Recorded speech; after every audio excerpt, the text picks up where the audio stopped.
Private బ్యాంకుల recovery వేధింపులు మరో ప్రాణాన్ని బలికొన్నాయి. కాకినాడ జిల్లా సామర్లకోటలో బ్యాంక్ ఏజెంట్ల ఒత్తిడి తట్టుకోలేక ఓ వ్యక్తి తనువు చాలించాడు. ఆర్థిక ఇబ్బందుల్లో ఉన్నాడని కూడా చూడకుండా ఇంటికి వచ్చి వేధించడంతో తీవ్ర మనస్తాపానికి గురై ఆత్మహత్యకు పాల్పడ్డాడు. సామర్లకోట పట్టణానికి చెందిన కరణం ఉమామహేశ్వరరావు అనే వ్యక్తి 8 నెలల క్రితం స్థానిక 5 స్టార్ ప్రైవేట్ బ్యాంకు నుండి 8 లక్షల రూపాయల రుణం తీసుకున్నాడు. అయితే గత కొద్ది కాలంగా ఆర్థిక ఇబ్బందుల వల్ల కొన్ని కిస్తీలు చెల్లించలేకపోయారు.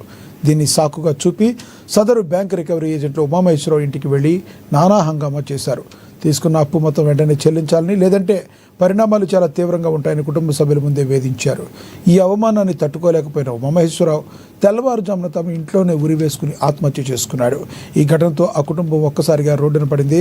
సమాచారం అందుకున్న పోలీసులు మృతదేహాన్ని పెద్దాపురం ప్రభుత్వ ఆసుపత్రికి తరలించారు. బ్యాంకు ప్రతినిధులపై కఠిన చర్యలు తీసుకోవాలని స్థానికులు డిమాండ్ చేస్తున్నారు. పిల్లలు ఉంటారో చెప్పండి, మేము వెళ్తామని అడుగుతున్నాం. వాళ్ళు పోషన్స్ ఏం కావాలంటే కాలేజ్కి వెళ్ళి అప్ చేశారండి పిల్లలు.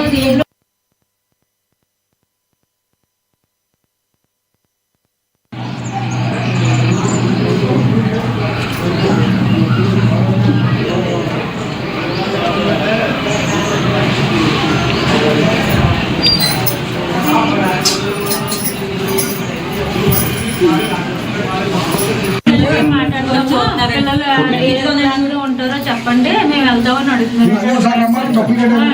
వాళ్ళు పోషన్స్ ఏం కావాలంటే కాలేజ్కి వెళ్ళి అప్ చేశారండి పిల్లలు.